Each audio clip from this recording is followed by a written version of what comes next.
the cylinders, the arrival time is just a quadratic polynomial. So and these are sort of arrival times I want to remember. All right, so for spheres,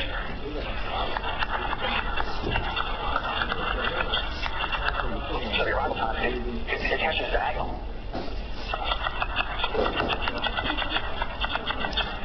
All right, and so for cylinders, the Hessian has a block, so it's given by minus a half x1 squared plus x2 squared, and there's no x3 dependence. This is the axis direction. Right, so of course, this is a very under translation in x3, the function isn't going to depend on x3. Okay, so those are the arrival times of spheres and cylinders. So the critical points of the arrival time, so the places where the gradient vanishes, are exactly the singularities of the flow. And this second order Taylor series describes the singularity. So I'm deriving the arrival time equation here. So if the level sets of U are given by the mean curvature, the surfaces and the mean curvature flow, then this is the equation U has to satisfy. And so remember that as we come to calculus, the gradient of U is normal to the level set. So grad U divided by the normal, grad U is even normal. We take the divergence of x, get a mean curvature, and then we derive it, we get this equation. So notice that this equation, here we have a nice little Hessian, that's a good term. But then we subtract off the Hessian in this normal direction. So this is the Hessian, this is again, the unit normal. So what we're doing here is instead of taking the full trace of the Hessian, we're just taking the trace of the Hessian on the direction of tangent to the level set. Because the ones normal are added in here, but then subtracted off there. Okay, so that's the arrival time equation. And so you can see over here, so in the case of spheres, the Hessian, every argument of the Hessian is minus a half. So if I just, if I'm in R3,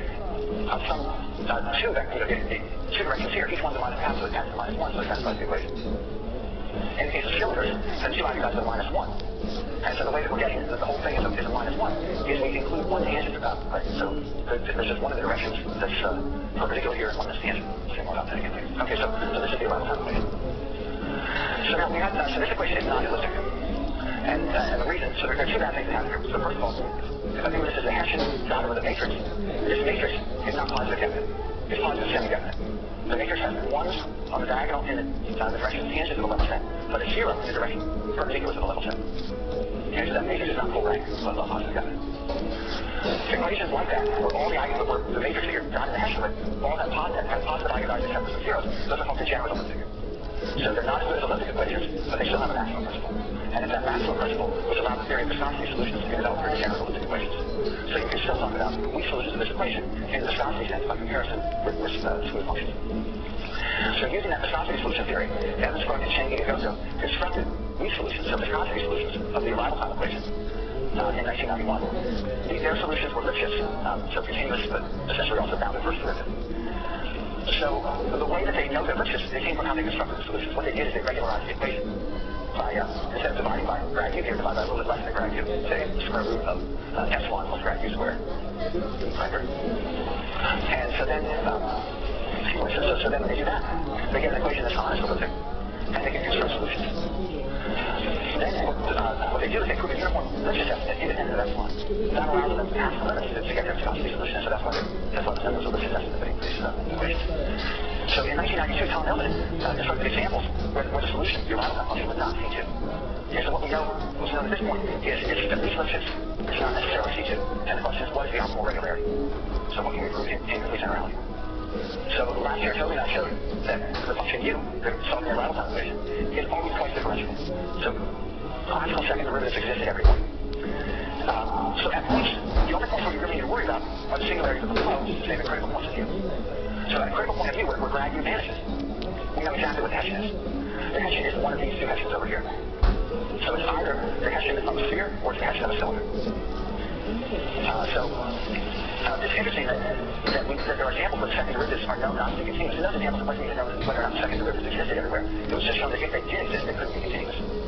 So it turns out now that this is trouble. Second derivatives always exist, they may not be continuous. It's one of the few times they have to distinguish between twice differentiable and C2. Okay, so this raises an obvious question. When are they C2? They're pretty obviously C2 in the case of the arrival time of cylinders, so they're just polynomials. So we can say in general when these solutions are C2. So they certainly are C2 in the convex case. So in 1990, Gerhard Kristine proved that the arrival time is C2 in what is convex. In 2006, Bob Cohn and Sylvia Sertine showed that in the case of curved short flow in the plane, it's at least C3. In 2008, the Costa assessment showed that even in the convex case, higher dimensions, it wasn't necessarily C3. So it turns out to be related to. So remember, by Huisken, if the initial phase is convex, the arrival time is only going to have one critical point, which is the extinction time. So the point where the sphere becomes extinct. And so you're just need to analyze things in the neighborhood of that extinction point, and you know it looks like it's a shrinking sphere there. The question of how regular it is comes down to how fast is it approaching that shrinking sphere. And so you look at the linearization, the linearized operator here there, and there are a bunch of eigenmodes there. And how differentiable it is depends on which eigenmodes are not vanished. So Natasha showed there was one where the one low eigenmode where there was non-zero in that one, it wasn't C3, and she was able to pick a construct example where it had to be non-zero. She also showed that if the eigenmodes vanish to a certain point, well then it's C3, C4, C5, etc. Okay, so the convex case, we understand it's only C2, it's not necessarily C3, and how much more than C2 depends on some eigenmodes or a linearized operator. In the mean convex case, what's true there? Okay, so Toby and I showed an optimal criterion for whether or not it's C2. And it turns out to be C2 only very, very rarely. So if the arrival time is C2, then there's only one singular time, which is the extinction time. And at that singular time, there are only two possible cases. Either there's a single point where the Hessian is spherical, such as happens in the convex case, or there's a simple closed C1 curve where the Hessian is cylindrical, as happens in the case of the Merritt ring. So this curve case, so now, the Merritt ring is the only known example where a closed curve comes up. So, but we're only able to show that curve as C1. In the case of a Merritt ring, it's a circle. That's a lot more than C1. So it's an interesting question. I don't know if that's an accident or whether it's really even more rare that it comes to be C2. In the case where you do get curve, then in fact we know what the tangent to that curve is. The tangent to the curve is just the kernel of the Hessian in the cylindrical thing. Here when I wrote down the arrival time for cylinders, I wrote it as the axis was the S3 axis. Of course, I can take any rotation of this, and I can have whatever different axis. Well, whichever missing direction, that's the direction of the tangent to the curve. So in particular, the sphere and the cylinder and the ring are C2, while the dumbbell is not. So the dumbbell, remember, had that neck pitch early on, and then later had two extinctions, singularities. So that cannot be C2. Okay, so what I'd like to do now, I hope the statements are clear. You guys have done a great job of checking all the questions I asked to ask. So anyway, what I'd like to do now is I'd like to explain a little bit about the idea behind the proof of these two theorems. And in both cases, the key point is going to be to understand uniqueness of laws. And then if there's time, I'd like to talk a little bit about how you understand this uniqueness of laws question. Okay, so the proof of this twin differentiability, why are the second derivatives? So again, you really get a critical point in this relation. Now, near a critical point, we know that there are only two possible singularity bonds, a sphere and a cylinder. So this tells us, near a critical point, what the second order Taylor series is. It's either that one for a sphere or that one for a cylinder. Okay, so when I say it like this, it makes it sound like it's pretty obvious that it's close differentiable. The problem is, you only know this on each scale, so as you go down to the singularity and fix the scale, then on this scale, it looks like one of these two things. What if it changes from scale to scale? And then there would not be a 97 order Taylor series there. In the case of the sphere, it cannot. Once it looks like a sphere on one scale, then Huisken's result says that it's convex now. So we know how it evolves, and it keeps looking like a sphere. So we understand that case. But the issue is now, what if it looks like a cylinder on one scale? But as I go to a smaller scale, that cylinder tilts, and it now looks like a different cylinder. This will need to understand. Okay, so the key is showing uniqueness of the cylinder. Okay, so this sort of question about, as you zoom in on something, whether or not you get a unique limit, that's the uniqueness of laws question. This comes up in a lot of different areas of geometric analysis. So one of the main places this was studied early on was for looking at singularities of minimal varieties. As you zoom in on a singularity of a minimal variety, you're converting to a tangent cone. And different subsequences might give rise to different limit tangent cones. And you'd like to know when you can say that's unique. There are two main results on this problem, both from the early 1980s. One is by Allen and Alford, and they were able to prove it under an integrability hypothesis. If you know that, so this would be obvious if the tangent cone was isolated. The problem is just if there might be families of tangent cones. And in the case of, or even worse, fake infinitesimal families of tangent cones that don't actually integrate. In the case of integrable, in the integrable case, Allen and Alford came up with a general technique of proving uniqueness.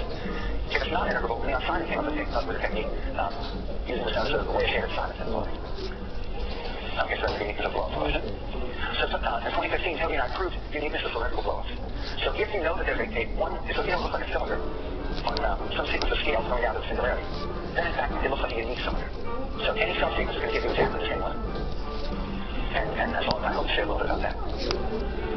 Okay, so that's the idea for why you get such differentiability. And again, this is the idea. There are a lot of things you need to understand that I didn't get into. Just to give you an idea, one issue is the fact that when I say that it looks like a cylinder as you approach the singularity, the rescaling process that you do in the incursion flow only tells you about things backwards in time.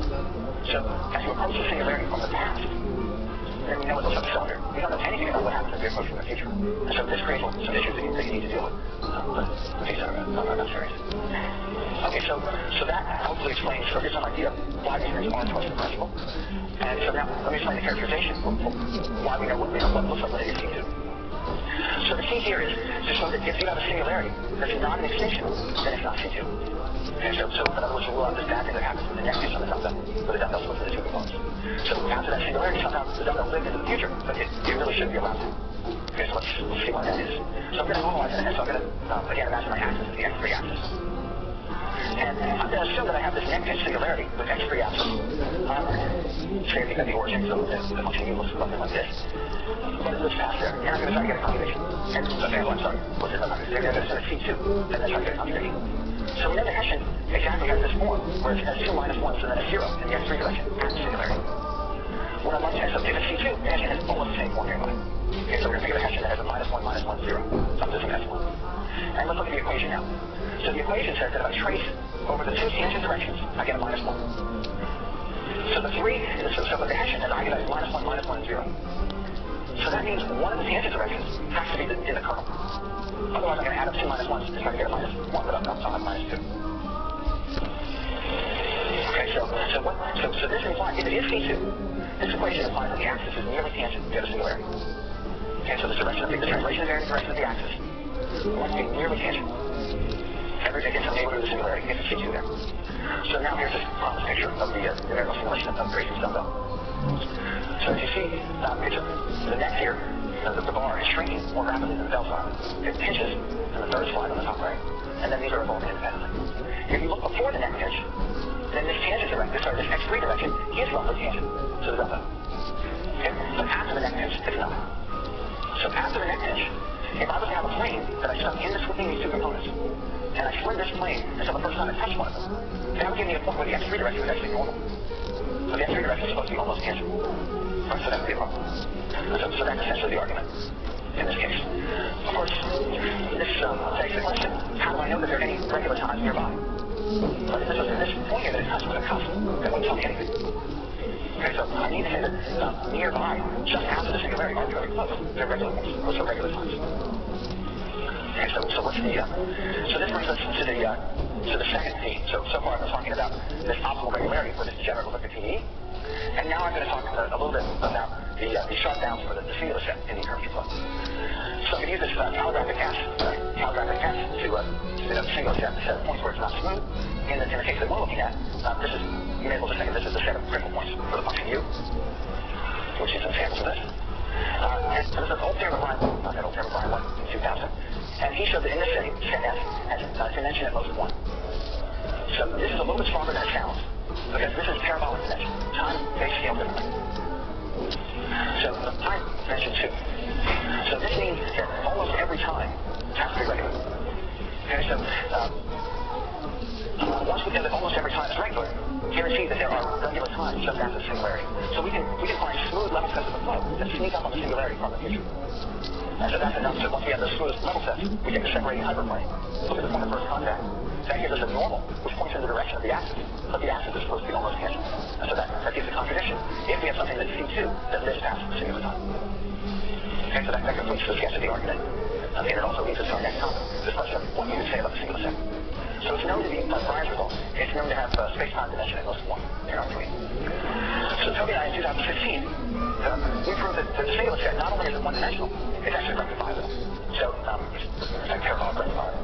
So it contains a finite union of compact C1 curves together with a countable set of points.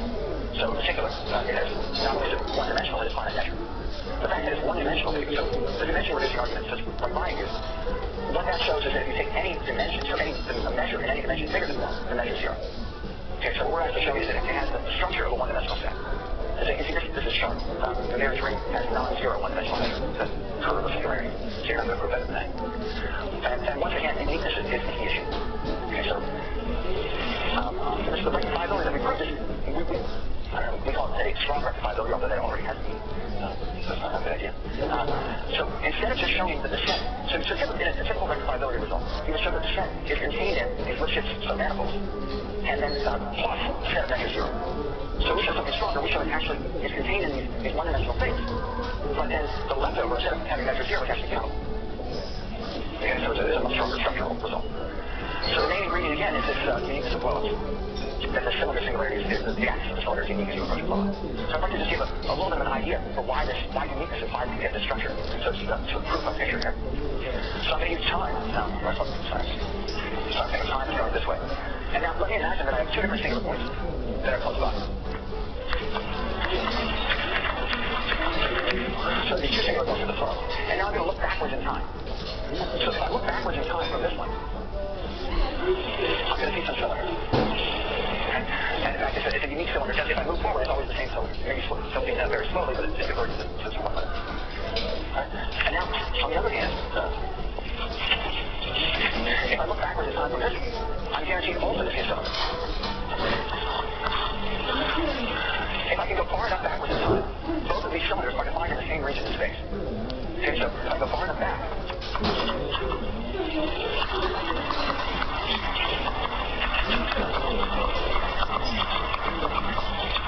so I now have two descriptions of the flow in an overlapping region. Both descriptions say it looks like some cylinder, in fact, determined by the axis at this point. If the flow, if I describe these two different ways, then I see that these two cylinders have to line up. And so I see that the axis of the two cylinders must be the same. Must be almost the same. Right? So the two axes have to be the same. But if the cylinders line up and the two axes are the same, it says that these 2 points, that those 2 points that were singularity have to lie along this axis. Okay, so now, what is that saying? That's saying that the singular set here is contained in this curve, which is tangent to the axis of the cylinder. Okay, so this is a rectifiability result. Okay, so this is like a Reichenberg property. Okay, so one question that should jump to mind, one thing that should maybe worry you a little bit here, is if these 2 points, so the 2 points are a little distance apart, if the approximation of cylinders is only valid on a very small scale, and the 2 scales don't overlap, then I haven't proven anything. What's key is that I can go far enough backwards in time so that scales overlap. Right? And so that's this, there's a uniform delta for how far back I can go in time. Right? And so that's something I hope to be able to come back to. But it's a little bit, it's a lot smarter today, so take that. Okay, so this is the idea for why uniqueness gives the control of the singular set. Right? So the entire flow, if you look backwards in time from a singularity, the whole flow nearby looks like a cylinder. If 2 nearby points, well, they both the flow must look like cylinders in these overlapping regions. It's the same flow, so the cylinders must be almost the same. So the points must lie along the axis of that cylinder. And so that's saying the singular set is contained in the tubular neighborhood about that curve, which is the axis. That's a Reichenberg condition. Set is near, that is well approximated by the planes on the different scales. So Reichenberg property and that Reichenberg property implies rectifiability. Okay, so that's the idea. In higher dimensions, so like for simplicity, I try to keep everything to R3 for now. I just want to very briefly give an idea of what's true in higher dimensions. And so you get a similar statement, and it's stratification now. So it's not just cylinders and spheres. Now that there are lots of different types of cylinders, depending on the dimension of the Euclidean factor. And so you get this descending hierarchy or the stratification. So the top dimensional strata is a finite union of compact C1 submanifolds. And then we get this set of dimension of 1 length. But that set of 1 dimension length actually has this nice structure. It's a countable union of things of that dimension, together with a countable union of things the dimension below, et cetera, et cetera, et cetera. And so this is stronger than what we typically would prove for rectifiability. Okay, so we have these two themes, the optimal regularity for the degenerate elliptic TE, and the sharp estimates on the singular set. The key for understanding both of these was this uniqueness, so I'd like to talk a little bit about this uniqueness in the last 7 minutes. So let me first formulate how we want to talk about the uniqueness here. So the uniqueness means that we focus in on the singularities, and we rescale, so we're running the mean curvature flow, and then we're rescaling the inside. And we get this sequence of things. And we're saying we want to say it converges with 1 cylinder, no matter what subsequence we go to. Well, one way you can do the mean curvature flow and the rescaling in a continuous way is by looking at what's called the rescale mean curvature flow. So I use the scaling vector field, and I add this to the flow. And so this part is running mean curvature flow. This part is running rescaling. And so doing it together, I now have continuously mean curvature flowing and rescaling. And so the uniqueness question now just becomes whether this flow converges. So I run this rescale mean curvature flow, and I'm asking whether or not this has a limit. And we know that we can take a sequence of times going to infinity where this flow converges to a cylinder, 1 cylinder. Okay, so the uniqueness of blow-ups is now reduced to saying there's a unique limit for this rescale mean curvature flow. This flow happens to be also, so mean curves are close to gradient flow per area. This flow is also a gradient flow. It's a gradient flow for this Gaussian area function. Okay, so this functional, the integral of the Gaussian along the mean curve flow is decreasing in time.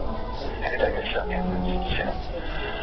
And so fixed points for the flow satisfy this equation, and those are called shrinkers, or self-shrinkers. They're critical points for the Gaussian area. Okay. So amongst that, you can read that. There are a large variety of these shrinkers. And so the question we have now, here we have a gradient flow, and we know that there's some sequence of times going to infinity where the gradient flow converges, and we'd like to say the entire